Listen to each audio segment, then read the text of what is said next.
Pagpalain po kayong lahat ng Panginoon. At sa araw na ito, hindi lamang kami narito upang maluksa. Narito kami upang manawagan. Ang pagkawala ng aming ina ay hindi trahedya.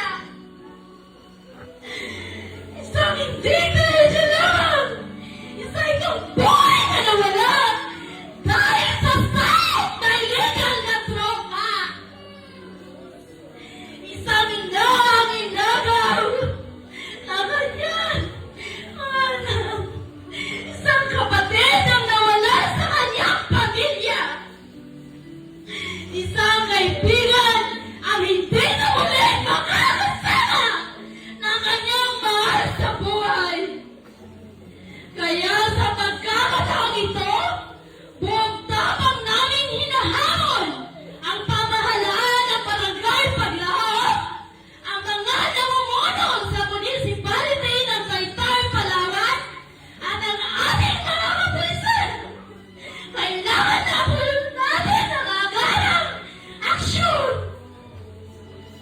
Huwag na po natin hintayin na mas marami pang buhay ang masira at mas maraming pamilya ang magdusa bago umilos ng buong puso at katapatan laban sa illegal na droga.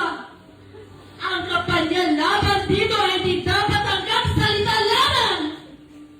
Kailangan itong maramdaman ng mamamayan sa mga magitan ng tunay, mabilis, at makakaruang aksyon. Iniilitin po namin ang hustisya para sa aming ina. Hindi po namin hahayaang mabaon na lamang sa katahimikan at takot ang kanyang pagkamatay. Ang kanyang buhay ay napakahalaga sa amin. At bilang pamilya, naninindigan kami na dapat managot lahat ng responsable at kasabwat sa karumalduman na pagpatay sa aming mahal na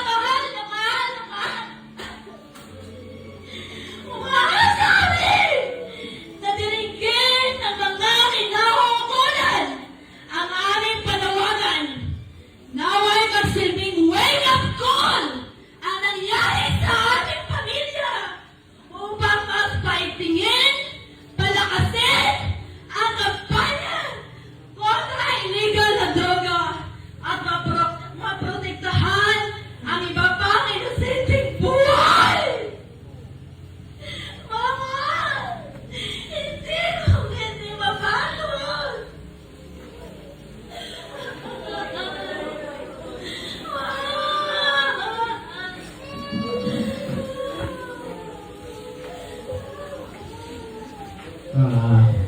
Bilang pangalawang hagi ng pasalamat